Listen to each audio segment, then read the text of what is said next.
In Columbus, Georgia,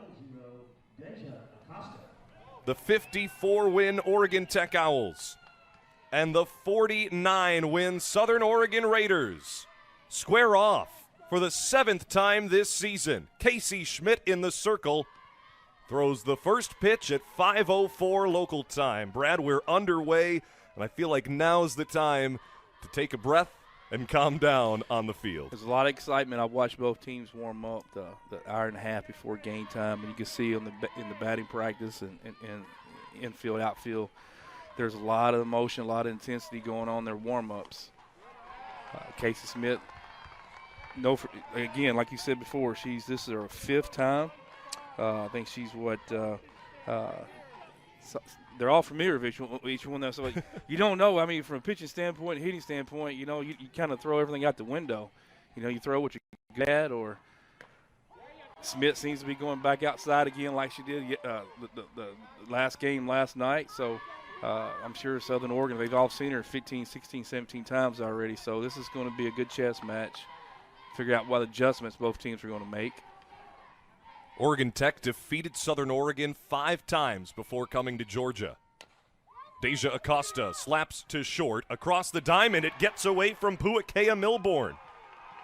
Kayla Mick with an errant throw on the first play of the game, and Acosta takes first base. Yeah, kind of the same thing we saw yesterday, right? The first inning of both games yesterday, there was a little bit of some shakiness, some butterflies. Game's finally getting started. Both teams got to settle in a little bit. Just one error for the defense of Oregon Tech in the first meeting between these two teams in the World Series. Now Kaylor Fulton, the left fielder, stands in with a runner at first. A pop-up that bounces, throw to first, not in time. Acosta to second, and the Raiders with their first 2 batters on base. Fulton could not place this drag bunt / sack bunt any better location than that right there. Nobody's throwing her out. Madison Kashnik at third did her best. 3 freshman infielders for the Oregon Tech Owls at third, second, and first, but it was the junior Kayla Mick at shortstop that had the game's first error. And now the most deadly part of the lineup for the Raiders, Riley Donovan, 4 of 8, 6 runs scored. The first time against Oregon Tech this World Series, just a triple shy of the cycle.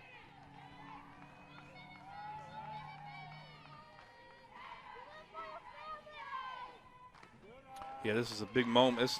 Obviously Donovan, her career is well documented. Player of the year, all the home runs. Oregon Tech, I've seen her 15 times this year, so see what kind of plan they have to go against her. So far, they stayed away from her.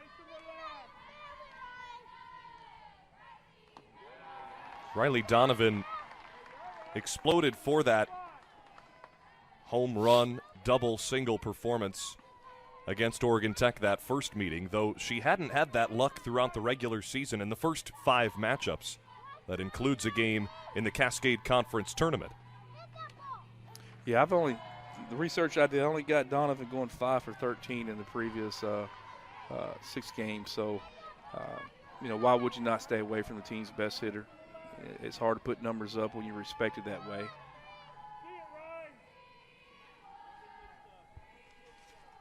(3-1) Outside. Casey Schmidt walks Donovan, and it brings up Kayla Williams. She hit a grand slam earlier this tournament. And with that, Greg Stewart comes out of the dugout to have a chat with his infield and his starting pitcher, Casey Schmidt. A great situation for Southern Oregon, loading the bases with no outs. You look at the regular season stats, they're pretty much 1 and 2 in almost every major offensive category: runs, hits, home runs, average, on base percentage, sluggage, RBI. So very good start for them with their cleanup hitter coming up. Greg Stewart back to his dugout. His team in a pickle.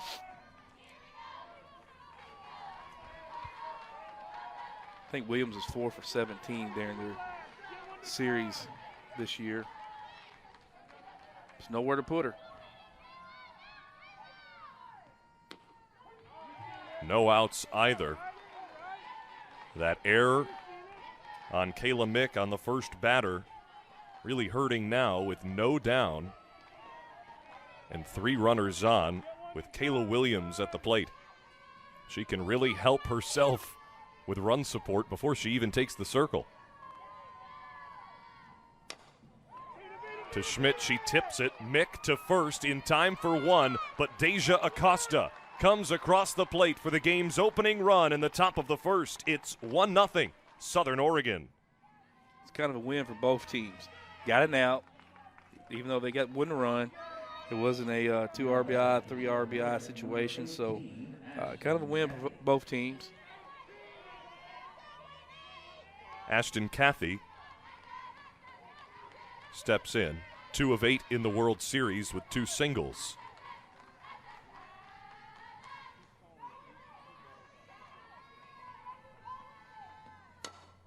Skied to center. Ashton Cathy!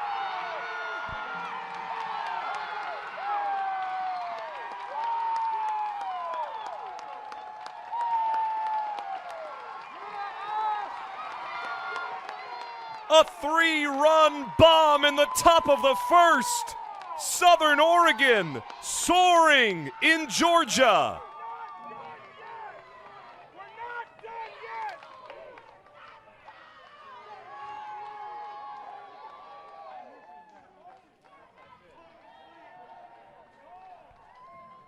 Watching the extension here. Smith outside.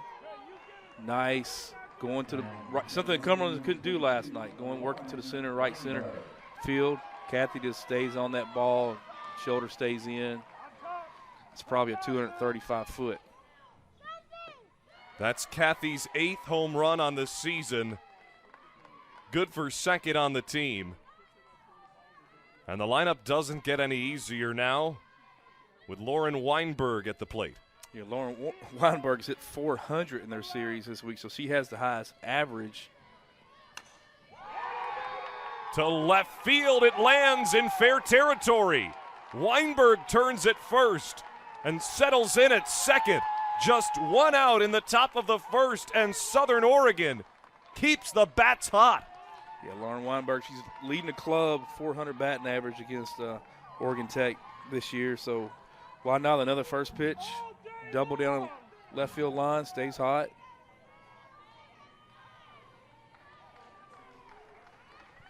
A pinch runner comes in at second base. Southern Oregon and their head coach, Jessica Pistol,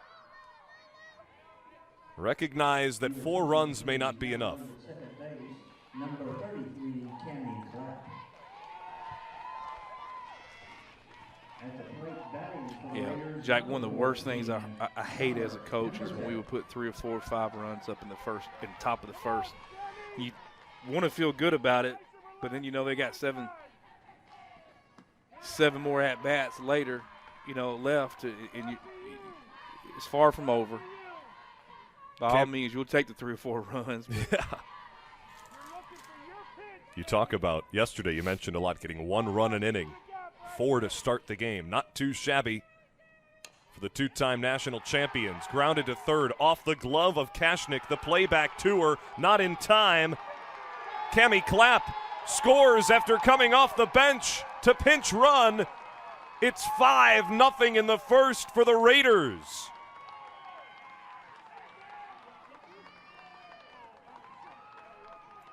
Pemberton to second.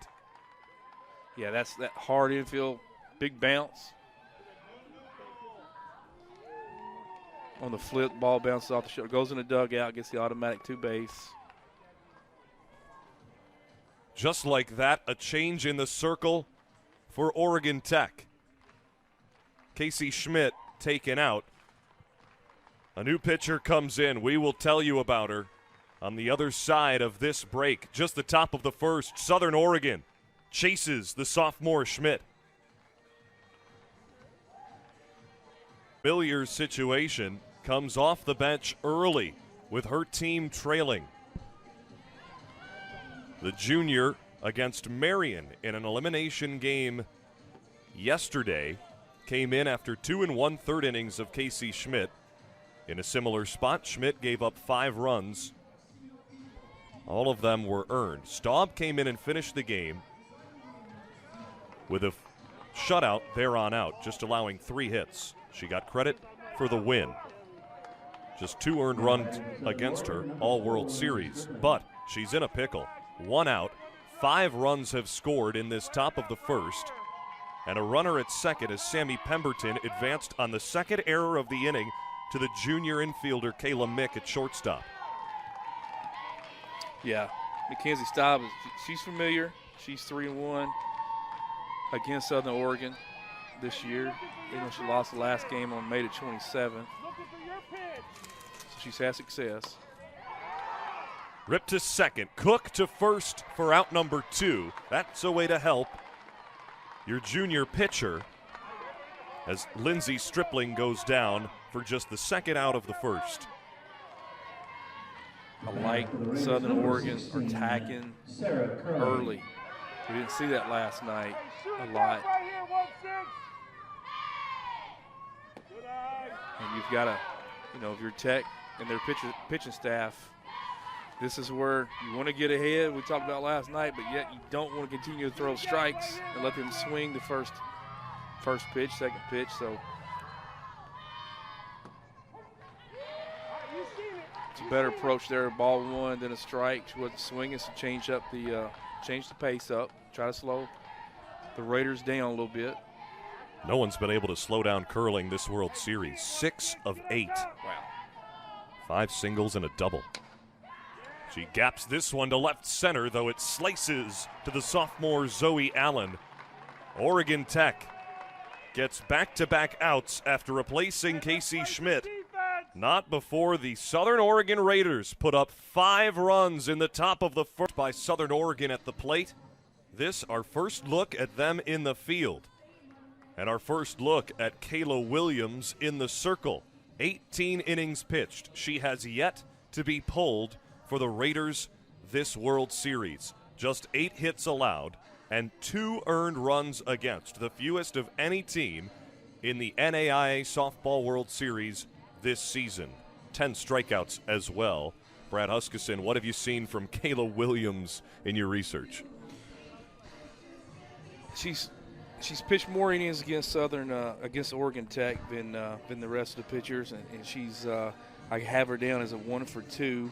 But what I do see is the first couple times she gave up a lot of hits, but the third, fourth, and the fifth time that they played, or her third, fourth, and fifth appearance against Tech, she gave up 1 hit and 2 hits, and seems maybe settle in a little bit. Not sure, hard to say, just going on the stats and those things. But you know, she helped herself out. She's got the big 5-run spot starting out, so hope she can get comfortable with that and figure out how she's going to navigate. You know, obviously one of the better offensive teams in this tournament, and not only in the country but in this tournament. Here's the lineup for Oregon Tech. Just 1 batter hitting below 300. It's Addie Kashnik in the 8-hole. Talk about depth. Oregon Tech has had that all season, partly why they are here as the 1 seed and in the championship game no less. Zoe Allen leads things off. In the postseason in the World Series, just 2 of 14. Yeah, Allen and Mick at the top of the Tech lineup are hitting .388 and .588 in their 6-game series. So Tech's got a good 1-2 punch against Williams starting out.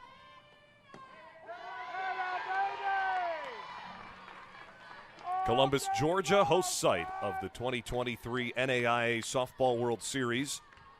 5th time it's been held in the Peach State. 3rd straight year it's been here.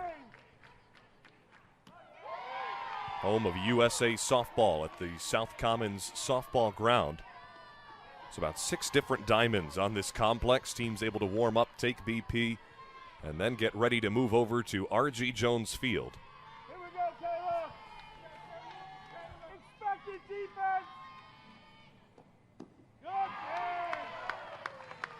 Allen does go around for strike 2. Williams seems to be working the lefty a little low and away. Not sure if it's a drop ball or a screw ball, but has a little drop action. Got a little bite to it.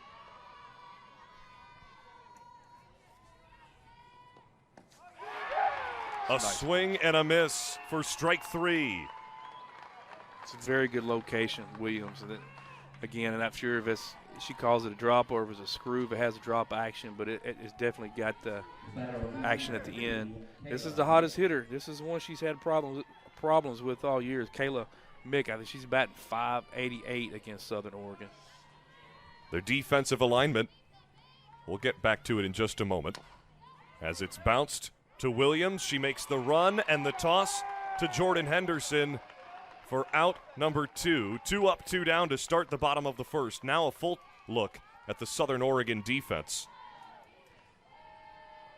Now batting number 2, Maggie. 4 Gold Glovers. Acosta over at second, as well as Kayla Williams, the pitcher who made that most recent play, curling out in center, and Weinberg at third. All Gold Glovers in the Cascade Conference this season. Now Maggie Buckholtz, she's been hot through the World Series, 7 of 16 with 2 home runs against Midland. Yeah, we saw her swing the bat last night, both games. She's, again, her rival teammate Donovan, two of the better hitters in the entire country. Both of them have great approaches. You see Maggie Buckholtz is working the zone a little bit. She's a patient hitter. Probably hitting the zone. Look for something she swing and put it out in the gap.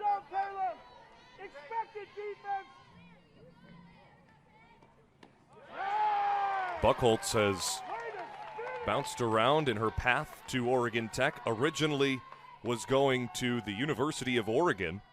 An injury while she was in high school derailed that plan. Instead went to the University of New Mexico, started to lose her love for the game of softball, and was recruited to Oregon Tech shortly thereafter. Rolls over it to second. Deja Acosta over to Henderson to complete the 1-2-3 bottom of the first for the Raiders of Southern Oregon. They won in 2019. They won in 2021. Southern Oregon looks to make it 3 in 4 years. They head back to the bats in the top of the second. Reached on an error. An inning ago and came around to score. So the first 6 games, Southern Oregon only scored 13 runs. The last 2 innings against Oregon Tech, they have scored 11 runs. Stat that.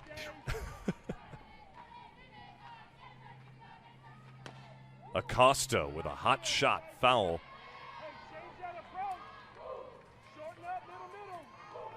Five runs in the top of the first, but now a full inning of work for Kenzie Staub, who came in to replace Casey Schmidt. And once she did, even with Pemberton at second base, 2 outs in back-to-back fashion to end the first inning for the junior Staub. Staub does have 3 wins over the Raiders this year. Other than the last time on May the 27th, she has held them to 2 runs, 3 runs, and a 4-inning shutout.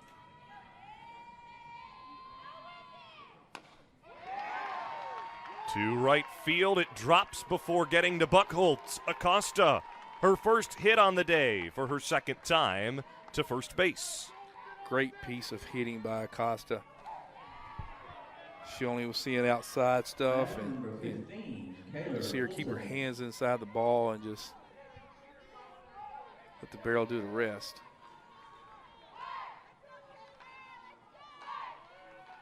Before that, 10-0 win for Southern Oregon over Oregon Tech in this tournament. The last time they met, it was in Klamath Falls, home of Oregon Tech, in the Cascade Conference tournament. Southern Oregon held a 6-3 lead entering the 7th. Oregon Tech 3 runs in the bottom of the 7th. They won the game, 7-6. That part of an emotional ignition to that 10-0 win. Coach, I'm sure you've experienced some of the same.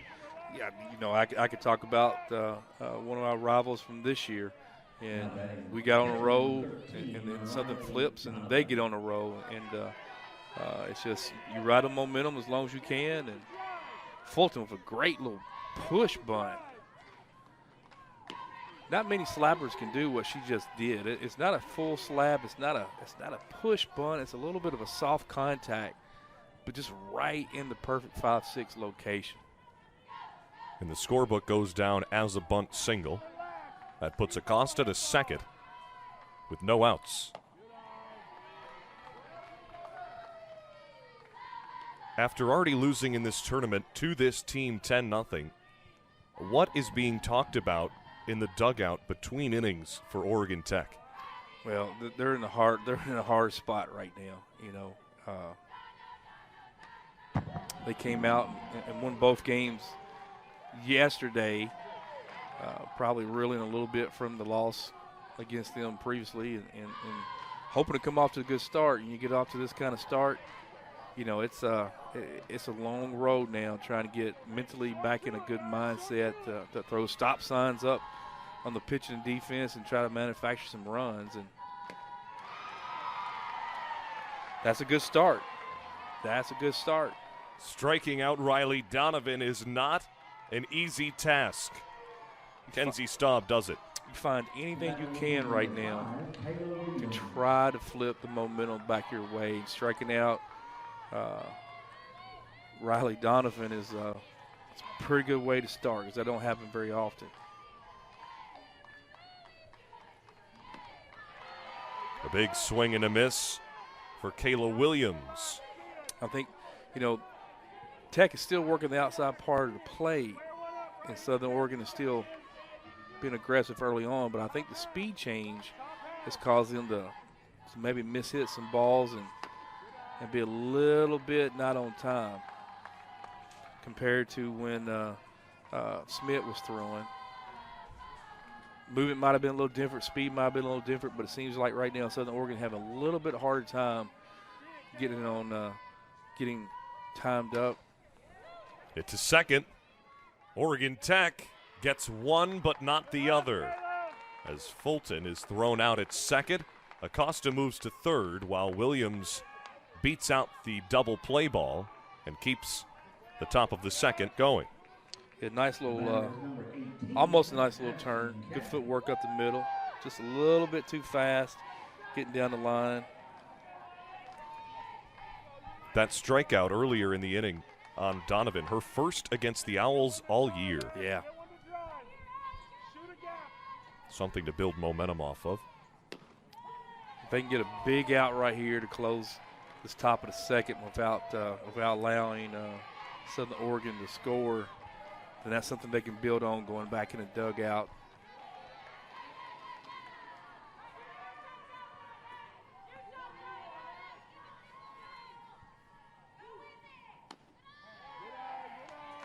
Another tight zone tonight, Jack. Not sure pitcher's trying to navigate around what's the strike and how far they can go out. And that's part of the game is figuring out what you can get and where you need to be. Terry Hall behind the plate. About 15 years of experience for Terry Hall at the collegiate level. Overall, between our 4 umpires, over 5 decades of work in college softball. But it's the Nebraska native Terry Hall who calls balls and strikes for us in game 1. Nice pitch, good swing. Yeah, something has changed on Staub's ball compared to Smith's here. She's keep the same location, but Southern Oregon hitters are just not timing it up. Look for another outside ground ball to the right side.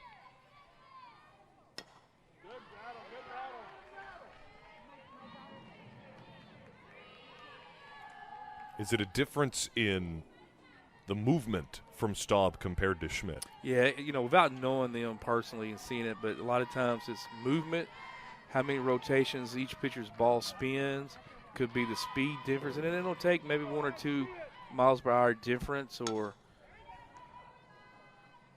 Across to retire the side. More on how pitchers differ on the other side of this break as Oregon Tech keeps the Raiders off the board for the first time today in beautiful Columbus, Georgia. We've had great weather, haven't we, throughout this last week? This is one of the Mays that I cannot remember. This has been a long time since I had a May where I don't remember here where we don't have an afternoon thunderstorm. I ain't trying to. It ain't gonna do it here. We see it looks good, but usually 3, 4, 5 o'clock we have a storm this time of year. We haven't had one in the last 2, 3 weeks, so it's been a good time to play this World Series. Everyone knocking on wood in the press box and at home as well. I saw the camera guys. I saw everybody around here all of a sudden turn their head and look at me. I apologize for that, but I knew better than that. Well, I set you up. That's on me. I'll take the fall on the sword. It's 83 degrees and cloudy, so it feels good out in the field, but even better in the air conditioning in the press box above R.G. Jones Field. Glad you could join us in the safety and in the preferred temperature of your homes. And a meeting before we begin the bottom of the second. Riley Donovan comes out to chat with her pitcher, Kayla Williams. Now let's pick up where we left off in that last half inning, talking about the difference between pitchers and how that change for Oregon Tech really flipped the script on the defensive side. Yeah, it's really 3 things. It's spin, speed, and location. Spin, one pitcher has maybe a little bit more revolution on her spin than the other one. The speed, maybe a 1 or 2 miles per hour difference. Location, sometimes it's just a 2 inches higher, 2 inches further away, 2 inches lower. It's not a big difference, but it could generally be the same pitch, same location, but there's a little bit of difference, and that kind of gets the pitch, the hitter's timing, where they just can't quite square it up. The margin for error is so. Hitting, the margin for error is so small, and all it takes is a little bit something different. We haven't seen anything different than Kayla Williams this World Series. All 3 wins for the Raiders. All in complete style. Williams looked like she is locked in. She's working. She threw a few change-ups. Looked like the first inning, and she seems to be kind of moving the ball around. Looks very confident. Hit to left. It dies in the Georgia air, but it also misses the glove of Kaylor Fulton. An error in the field. Oregon Tech with their first base runner on the day. Yeah, not sure what happened, son. Not sure what happened with that one. Change up got left and got up. The batter for the Owls will be number 17, Lexi. The sophomore Kaylor Fulton. One of 2 sophomores in the outfield, but it's her classmate Sarah Curling in center that won the Gold Glove this year. Now, in the 5-hole, it's Lexi Klum as Sievert stands at first. And Lexi Klum leads Oregon Tech, or second behind Mick with a 470 average, 8 hits against Southern Oregon in their yearly series this year. So good opportunity right here to keep things rolling. And again, it's about momentum. You get an error and you get on base, and you just got the meat of the order out the previous inning, and this is a good time for Tech. You don't have to get all 5 runs back. Get a couple here. Chop wood. The 1-1 to Klum. We do a thing in practice where I'll draw, I'll have the starters on one team, and I'll draw numbers out of the hat for the top part of the inning. I may draw 3 or 4 or 5. That's how many runs we just gave up. And we'll start that game being down already. And one of the things we talk about is the offensive approach of slowing things down in the plate, having your plan, your preparation, moving runners over, things like that, chop wood, make it 5-on-1, make it 5-2. Every team has their own way. They practice live situations like that, and that's one of my favorite practices, actually.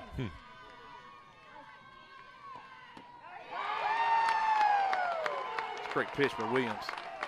The second strikeout on the day for the senior.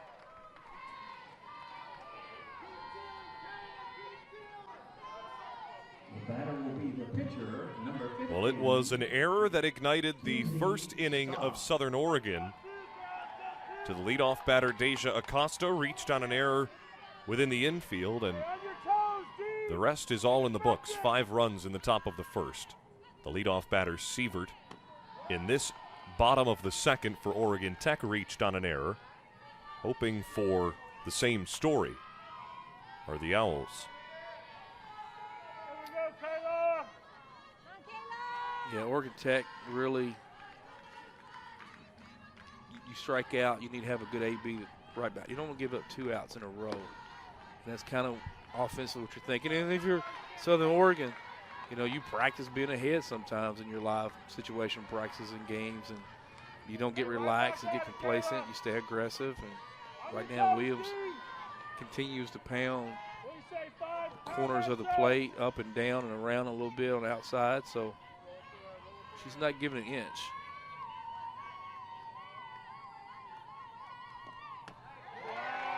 The win over Oregon Tech earlier in this World Series was run rule number 23 on the season for Southern Oregon, and the 5-inning 9-1 win over Cumberland's on Monday was number 24. You start doing the math, they've saved a lot of legs not being in the field for extra innings this year. That's yeah. You try to reserve as much energy and much gas in the tank any way you can. And What do you say, Kayla? Spin that thing. Show me something. I can't get past and listen to the crowd with There is a Southern Oregon fan sitting directly behind our microphone, and I think he knows it. He's been there for all 3 games that Southern Oregon has played this World Series. It's almost like you've got another assistant coach. In the red hat, just to the right shoulder of Kayla Williams. Here's the 2-2. A foul ball. That one might have got a piece of Kenzie Staub. I'm trying to listen to him Yeah. to get the inside scoop on Williams and what makes her roll, you know. A lot of spin that thing. A lot of spin that thing, so.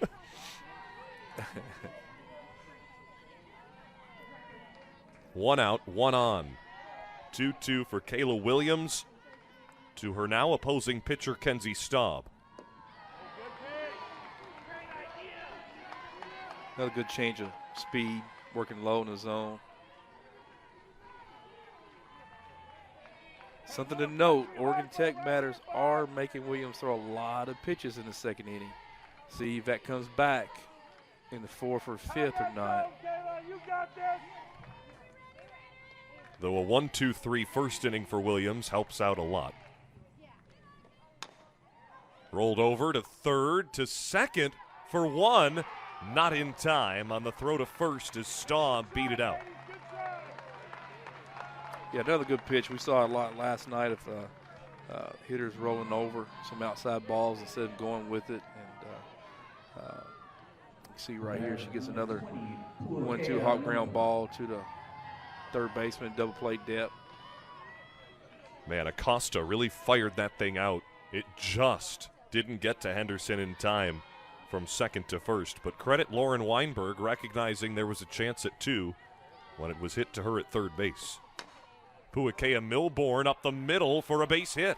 Keeps the inning going for the Owls.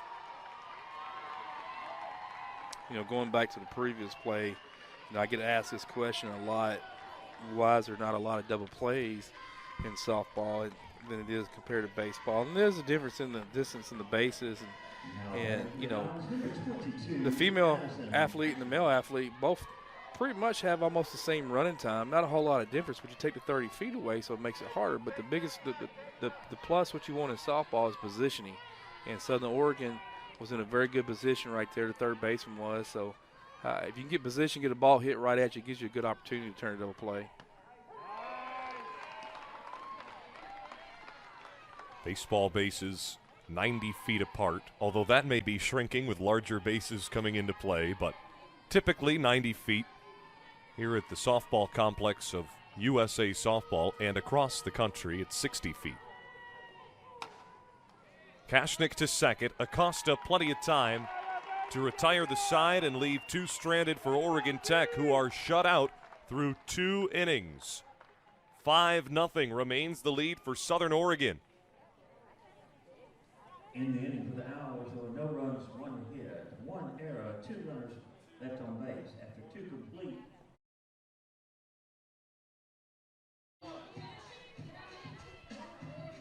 Two innings in the books. It only took 1/2 inning for Southern Oregon to build a 5-0 lead. That was the first half inning of play. This their 3rd time to the plate.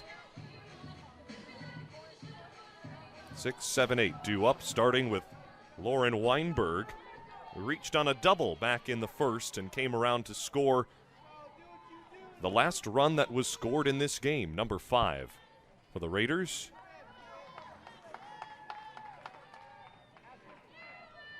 They hail from Ashland, Oregon, 90 minutes west of Oregon Tech in Klamath Falls. Yeah, Southern Oregon had plenty of time to come up with a game plan for their first time through the order today, and fully capitalized on that.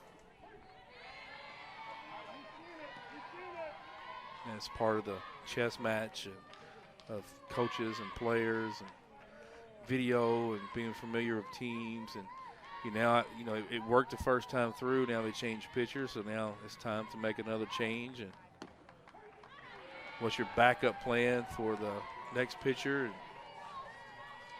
And, a lot of folks sometimes don't give these athletes credit, but they just come out here and play. There's a lot of preparation outside of developing game plans. And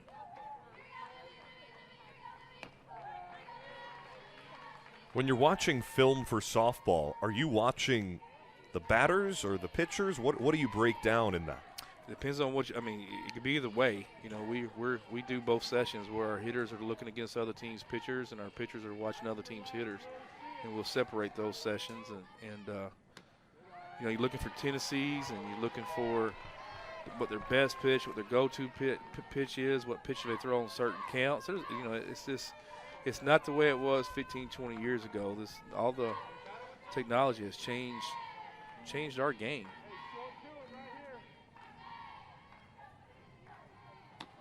And, with these teams being so familiar with each other, they already have a lot of charts.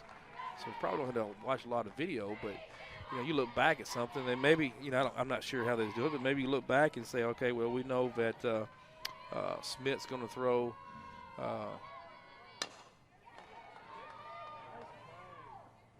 Kayla Mick makes that 6-3 look much easier. They may say, they may know, Costa may know, for instance, their previous 6-7 games, she starts me out with a mid-high curveball, 5 out of the 12 ABs or something. And so you go up there thinking, okay, well, that's when I go. And you kind of draw a pyramid with your pitch charts. And if it swerves back to the left or we go inside, then that kid's going to throw inside on the second pitch. And you try to find patterns. And how much of that is asked of the batter to remember rather than the coach at third base or coaching from the dugout? Well, every program does something different. And what we do is our coaches, we do most of the film work and outside work. And then the day or two before of practice, before that game, we give paperwork to each hitter individually. And we'll set up BP or pitchers will throw against certain batters, working that plan. And then in the dugouts, you've got all this paperwork posted everywhere, so as a reminder. So, but then you send videos to the players on the side and say, all right, watch this pitcher. This is how they attacked you the last time. And it's just, you know, maybe sometimes I do too much. Sometimes I got a clipboard on third base, and I've got all these charts there, and I give pitchers signs or hitters signs of which pitch you're looking for in what location. And you know, sometimes you guess right, sometimes you're wrong, and it makes you feel good when you guess right and the kid hits one in the gap somewhere and you think, oh, yeah, it all works. And then, you know, the next 5 batters you guess right and it didn't work. So you kind of like, you know, is it working or not working? It's just one of the things I always learned. I learned this when I was coaching basketball, but I think my guy learned it from an old school basketball player, Larry Bird. And Larry Bird said he wanted to know every single thing there was about his opponent. And that's the way I was taught as a young coach. And whether it mattered or didn't matter, it's just, you know, I got great stories when I was a 25-year-old rookie coach and my coach chewing my tail during timeouts because I wasn't ready and for the scout reports. And it's just every program, every coach has their own way of doing things. Jessica Pistol's way of doing things has worked for the Southern Oregon Raiders. 8 seasons at the helm of the Raiders and 2 national championships for Coach Jessica Pistol. Looking for title number 3 today. If this score holds, she'll get that. Pop to left. Zoe Allen lets it drop. Another play to left field that the outfielder can't handle. This time it's against Oregon Tech.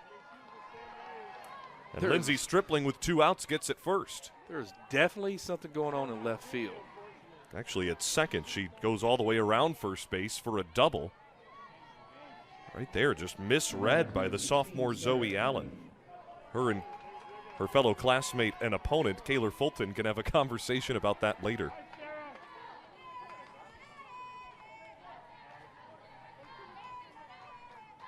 It's a single that Stripling advances on.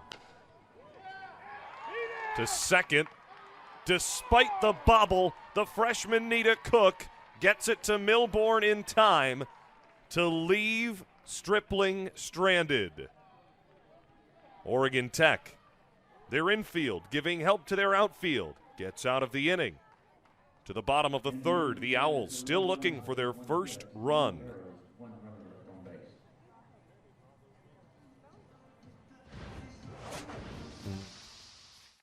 For head coach on the far right, here's Coach Jessica Pistol in her 8th season.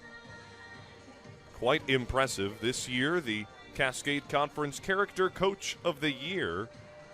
Back when she was a pitcher in her college days, a 3-time All-American.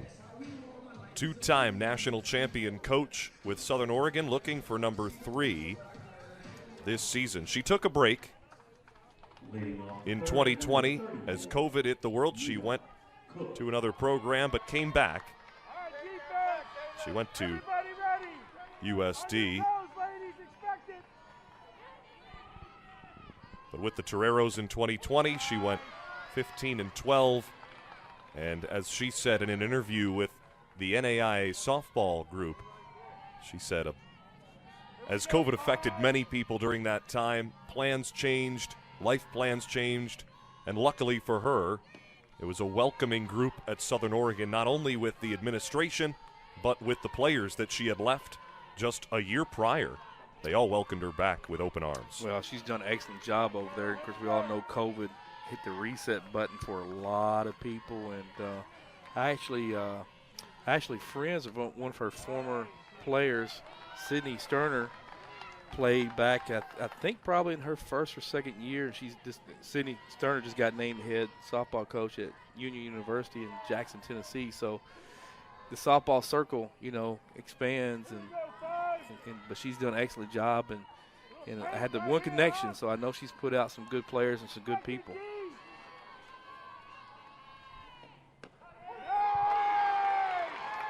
Nine-hole hitter Nita Cook retired to start the bottom of the third. Just 3 base runners through 2 1/3 innings so far for Oregon Tech.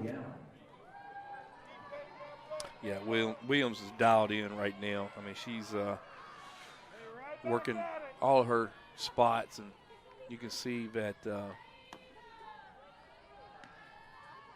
she's giving the Tech hitters 3 or 4 different things they got to look at and think about the plate, and that's a very good mix for a pitcher, especially when you can stay in charge of all 3 or 4 of those things, up and the down, and change the speeds. And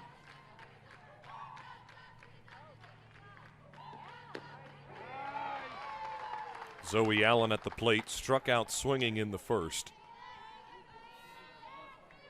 First team all-conference this year, an all-Cascade Conference championship for the second time in 3 seasons. It was these 2 teams in 2021 when Southern Oregon took home title number 2. In that year, COVID still was affecting not only the world, but especially in the softball world as well.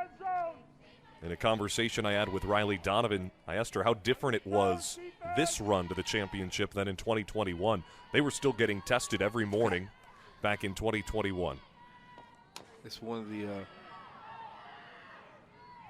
To third, yes, says first base umpire Antonio Flores, as Zoe Allen just could not catch up to the throw from Lauren Weinberg.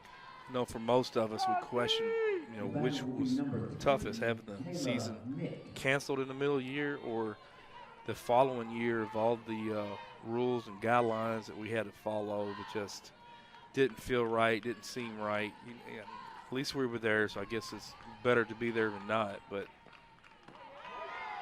well, that year for Southern Oregon, it was a much different run to the championship game as well.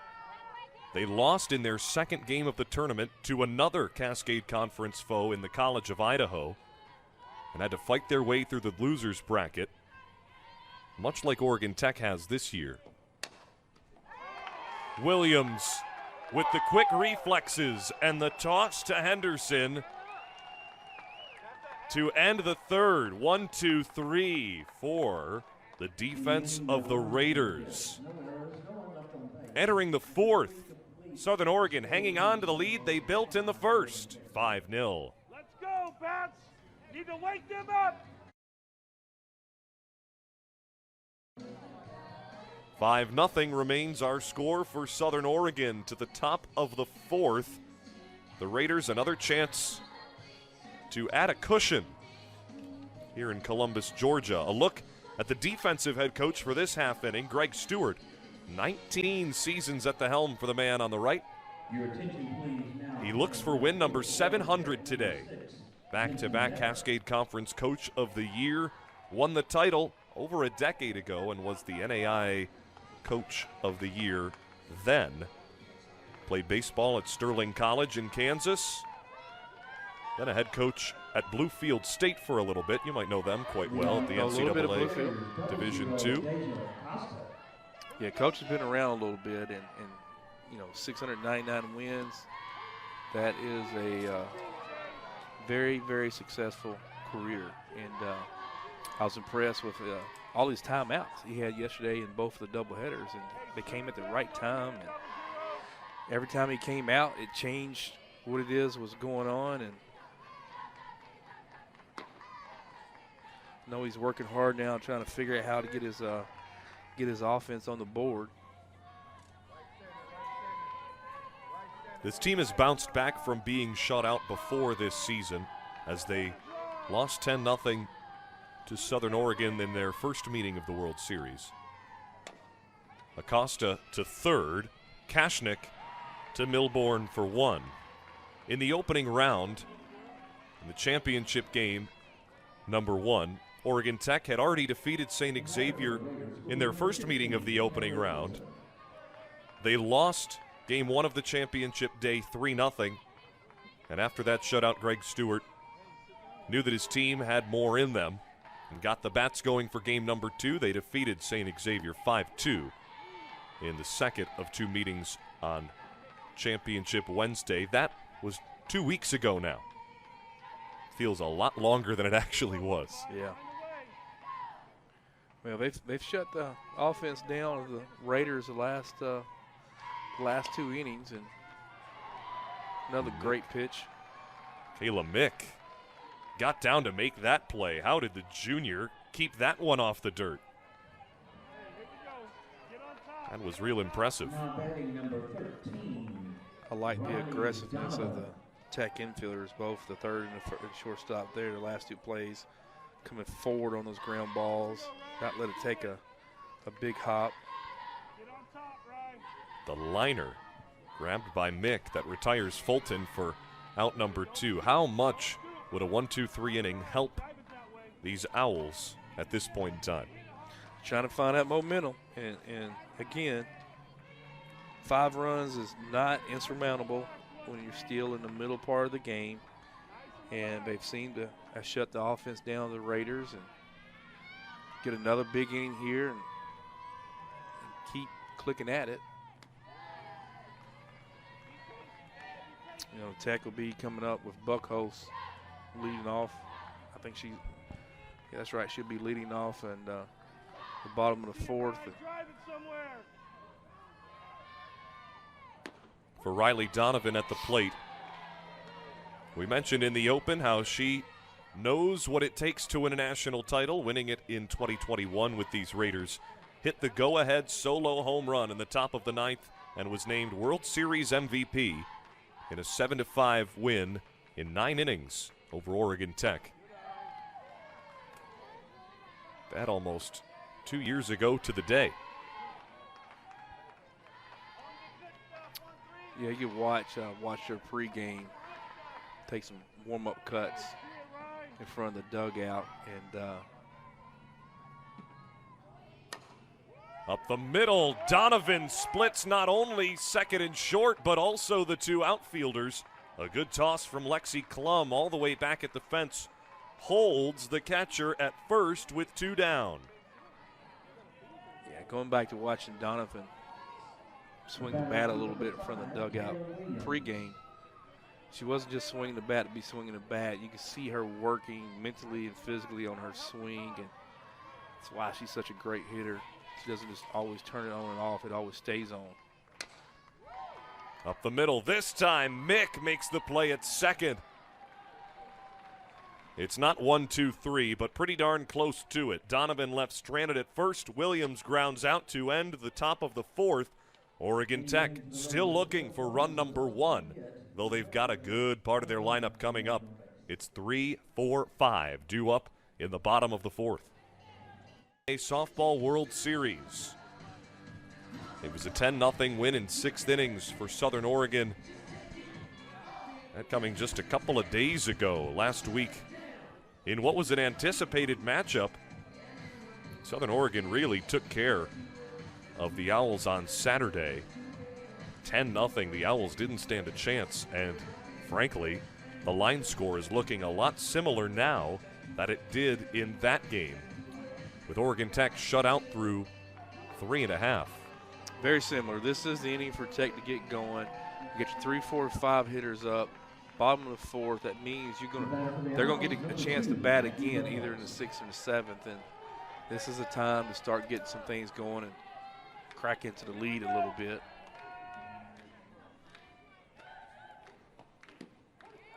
Two of the 3 innings that the Owls have been at the plate so far today have gone 1-2-3. Most recently, it was a ground out to the 2-hole hitter Kayla Mick, right to Kayla Williams, that ended the 3rd. If anyone can spark the lineup for the Owls, it's Maggie Buckholz. Yeah, Buck, she has struggled against Southern Oregon. She's only batted 285 in that 6-game swing throughout the year, but great hitters find a way to come through, get stuff done in great moments, and it's got a tall task right now. Williams she's spinning the ball and locating the ball very, very well, but Buckholz is going to do her best to try to start her team right here. outside of the 0 for 3 performance against the Raiders earlier this World Series, Buchholz with a 7 for 13 rating at the plate, with 2 home runs in there as well, both coming against the 10-seed Midland, who will be forgotten about when you look back at this bracket and the championship game that is unfolding before our eyes. But the 10-seeded Midland Warriors, boy, did they make a push. Buchholz slices it to left. Sammy Pemberton ranges back to make the play for out number 1. Yeah, nice changeup, got up a little bit, but you can see Buchholz tried to reset her hands and just couldn't get on top of that ball. J.C. Sievert was hitless in the World Series until 2 singles last night against Cumberlands. You know, think about Sievert. She's only got into the hot spot of the zone a few times, and a couple of those times it's been the changeup, but they actually been too high, and the Tech hitters can't quite get above it for a line drive. So she stayed away from that center, that heart of that plate. That's why she's having success right now. It's another good pitch. See that in the river. Hard ball to hit. In the river. In the river, that's the area between home plate and the batter's box. There's a 6-inch spot in between the batter's box and the plate that they call the river. And to third, the throw to first for out number 2 as Sievert goes down for the first time today. You want to try to have your pitches when you're ahead in the count, your chase pitches, so to speak, in that river. Sometimes umpires will call it, sometimes they won't call it a strike, but when hitters swing at it, usually you don't get a lot of good contact. So why is every pitch not in the river? Or is that the goal? Most time that's a goal. When you're ahead in the count or first pitches, or you're ahead in the count, that's where you want to be. When you get behind in the count, and that's when you got to come over the plate, and that's where you get in trouble, or your ball just doesn't move. And the biggest missed pitch there is, you can see that was on the corner there, so you saw the missed hit ground ball, but she did beat it out. But Lexi Klum to first.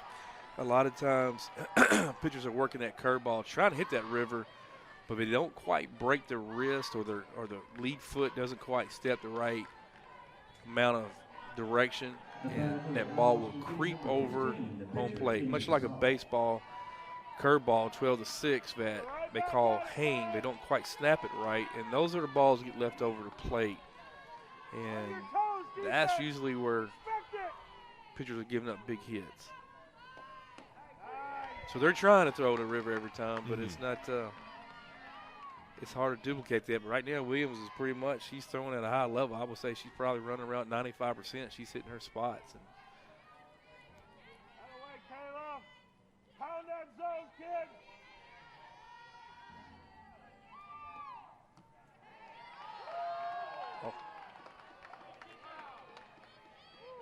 Well, we're in Columbus, Georgia, down in the Peach State. Here we go, 5. Use that D. On your toes,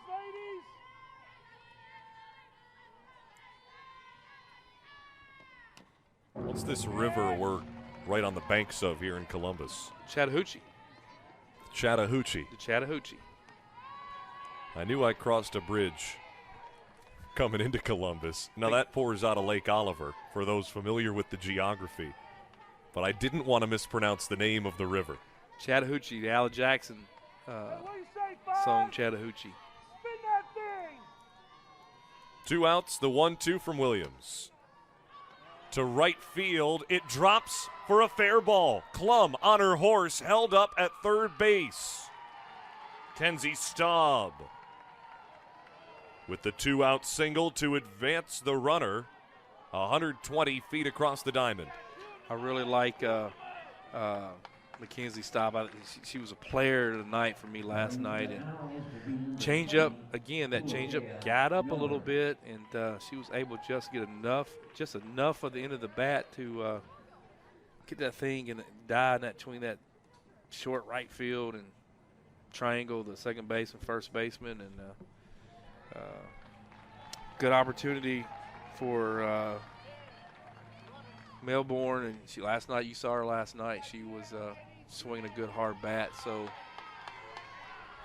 this is a great opportunity for Tech to get back in this game, get a couple runs back. Olivia Sprague comes in to pinch run at first base for the pitcher, Kenzie Staub. Smart move for Greg Stewart. Don't want to put your pitcher in any situation of getting injured out on the base paths. Yeah, conserves a little bit of her energy. To third, Weinberg off the hop makes the play for out number 3. 4 innings in the books. Oregon Tech still scoreless in the NAIA Softball Championship. Southern Oregon looks to cushion their lead at 5 in the 5th. We won 58 games in 2007, and then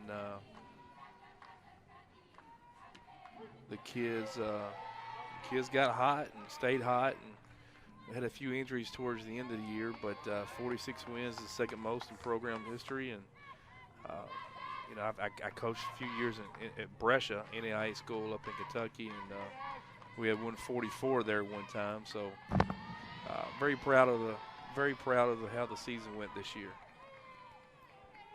That just to give the folks at home a bit of an insight that this guy talking with me knows his stuff. It's all about how good players you got. Yeah. Jack, you got to have I learned from John Calipari. I'm a Kentucky guy in UK basketball. You don't win the Kentucky Derby without thoroughbreds. So you got to have some horses that can play the game. Well, Ashton Cathy certainly can. She smashed a homer, a 3-run shot in the top of the first. That really shifted the momentum before Oregon Tech could even take to the plate. You see the props out in the dugout for Southern Oregon. They have a lot of fun. And why not? Yeah, that's one of the great things about what I get to do as coach with my kids is when things are going good and we're winning, and the stuff that happens in that dugout is absolutely amazing. I've got stories on that too, right? But it's great. They get to have a good time playing this sport. They love playing, representing the university. And it's just a good time in those dugouts. Kenzie Staub earns strikeout number 3.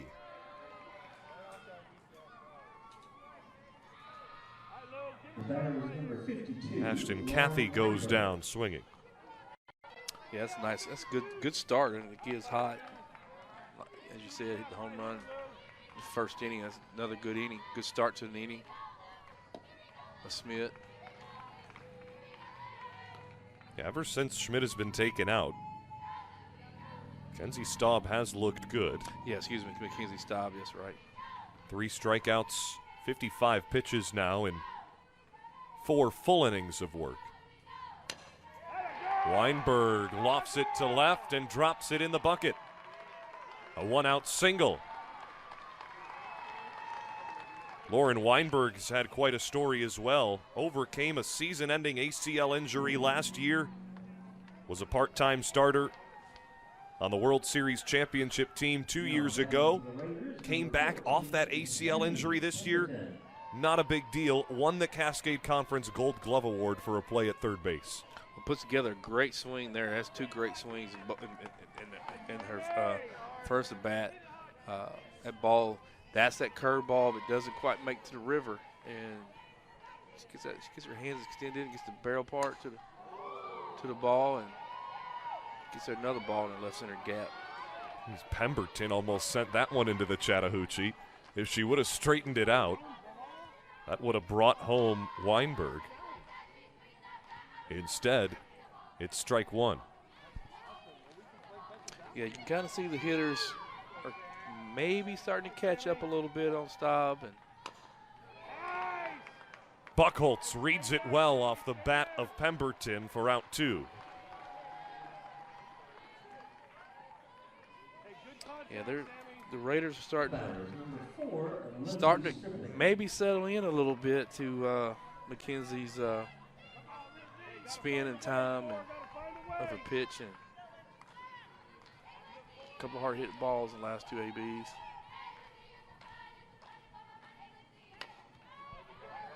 Lindsey Stripling gets it over Mick. 2 runners on.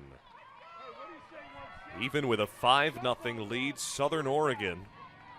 They've left 5 runners on base so far this game. They've got 2 more ducks on the pond here in the 5th. Yeah, this 5th, the next batter or two, this could be what decides this game. Obviously, if you take, let's leave it at 5, and you Southern Oregon to stretch this thing to stretch it out to 6 or 7, and this could be the difference.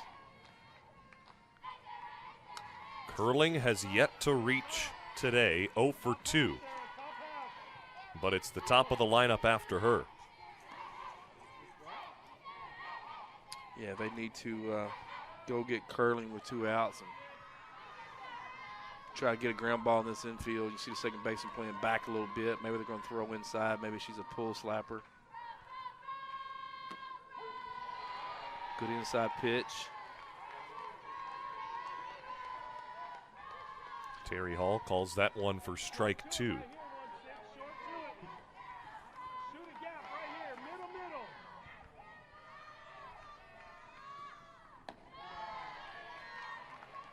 Well outside for Staub. Had a pitch to Byrne. Lit it on fire. Kenzie Staub. In the first start she had against Southern Oregon this tournament, gave up a home run and 2 earned runs off it. A bunt laid down beautifully that splits Kashnik and Mick, loads the bases for Southern Oregon. And it brings up the leadoff batter, Deja Acosta.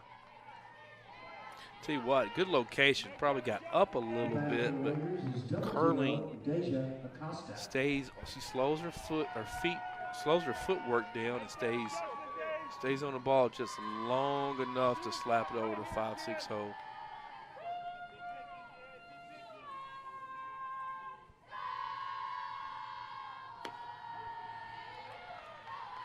Three runners on. This could be the momentum shift that the Oregon Tech Owls need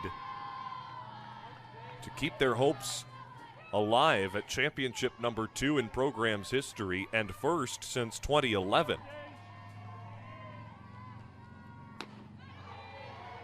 Acosta down 0-2. Big swing on the outside. She's looking to do some damage with that swing, and why not? She's hit the ball hard. The transfer from Sacramento Community College came from the JUCO ranks and looks for her first ring today. Was first team all-conference. If that wasn't in the river, it was on the banks. That was on the banks. That's probably right on top of the batter's box. We could start coining that and call that the banks and not the river. I may use that next year when we start practice again in the fall. Not without paying me. I'm going to copyright that. Yeah. I'm never a big fan of calling it a river. I call it off the plate. But in the softball world, you hear the river. And, it's a brown river, obviously. So. Well, I'm definitely taking that from you. We can do a trade here. This is the cultural exchange. Well, I didn't coin that term, so I don't want to be like I knew that one, but I do like the banks. Acosta with an RBI. The ball left in right field. 2-run score as Deja Acosta extends the lead for Southern Oregon in the 5th. It's 7-0 in the championship. Yeah, big time clutch hit. Behind in the count. Bases loaded, running opposite field. Base hits 4, 3 holes, automatic 2 runs with runner at second.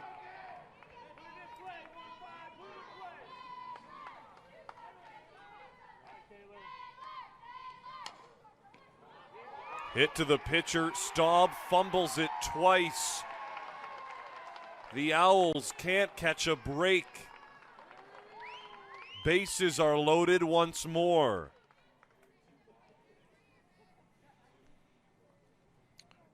And guess who's coming to the plate? Just Riley Donovan with 2 home runs this World Series. A single and a walk here today so far, as well as a strikeout. I was not the kind of hitter that Riley Donovan is, but if I was, and I came up with bases loaded, my team up 7-0 in the 5th, there's only one thing that I'm looking to do right now. It's not bunt for a single? It is not nothing soft. It's no bunts. It's how far can I hit it. Bases are loaded. You know, you can't give up another run and put her on. And so on that last play, an error credited in center field to Lexi Klum after dropping that ball, which allowed Lindsey Stripling to score from second. Donovan smashes it. A grand slam in the championship. There's not a better way to put the exclamation point. But I'm the best hitter in this country, and I'm playing on the best team in this country than a bases loaded grand slam in the championship game.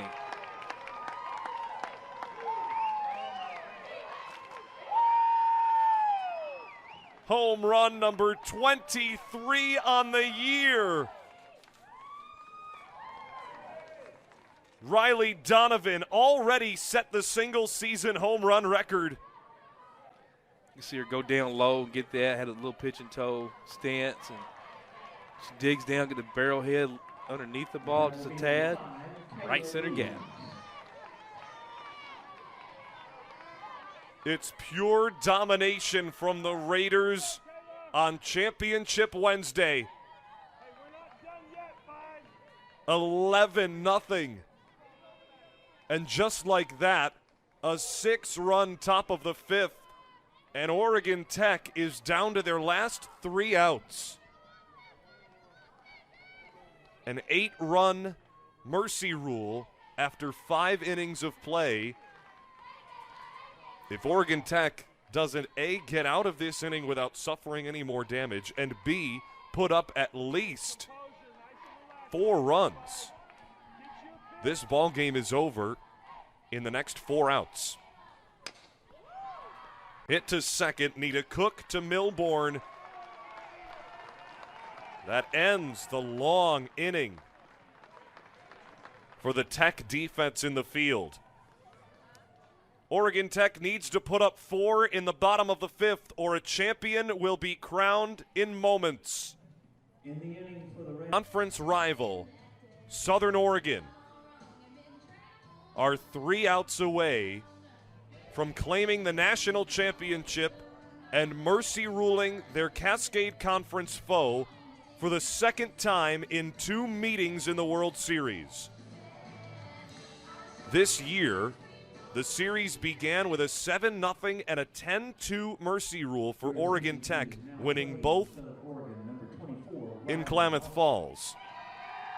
The season series shifted to Ashland, much closer. Oregon Tech won both, but by a score of 5-2 and 4-3. Then a meeting in the Cascade Conference Championship game saw Oregon Tech trail by 2 runs entering the bottom of the 7th. In Klamath Falls, Oregon Tech had 3 runs scored in the bottom of the 7th to win it in walk-off style.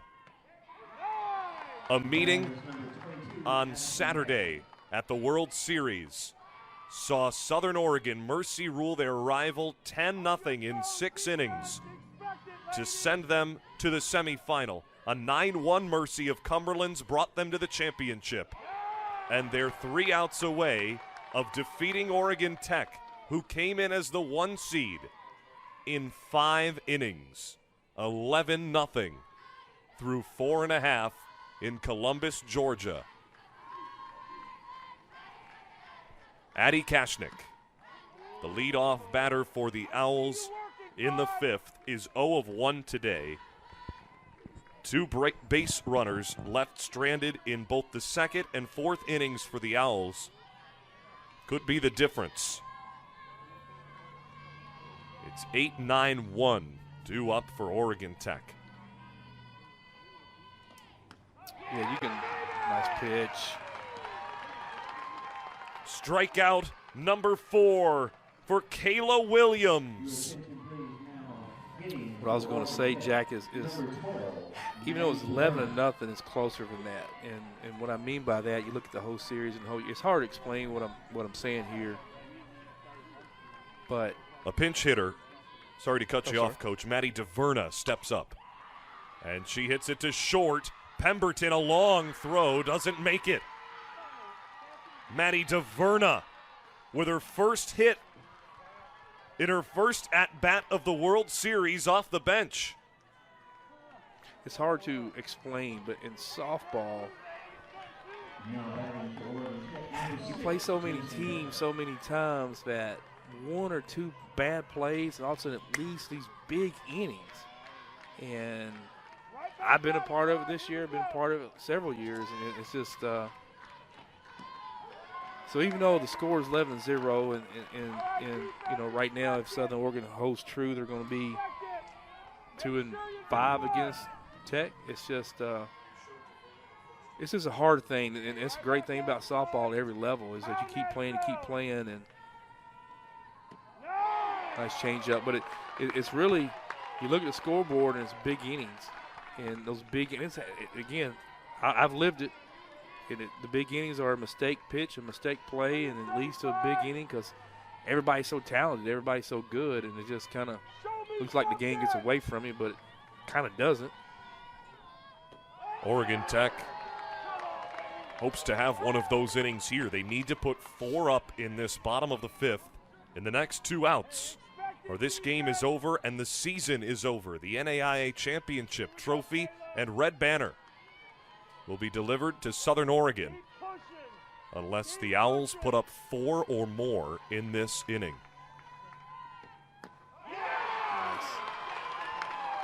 Williams is absolutely on fire blowing that ball by Allen. And again, I'm not taking anything away from Southern Oregon. We could all take a month break and they can come back and play, and then maybe Oregon Tech doing this. You know, it's such a, the game of softball is so good, and the players on both teams and all these teams are so good that it's just who has the big knockout blow. And hit to short. Pemberton can't make the play. Kayla Mick greets her father at first after getting on base with a 2-out single. Don't speak so soon. Maggie Buckholtz steps up to the plate, 0 for 2. Though capable of miracles so far this World Series for the Owls.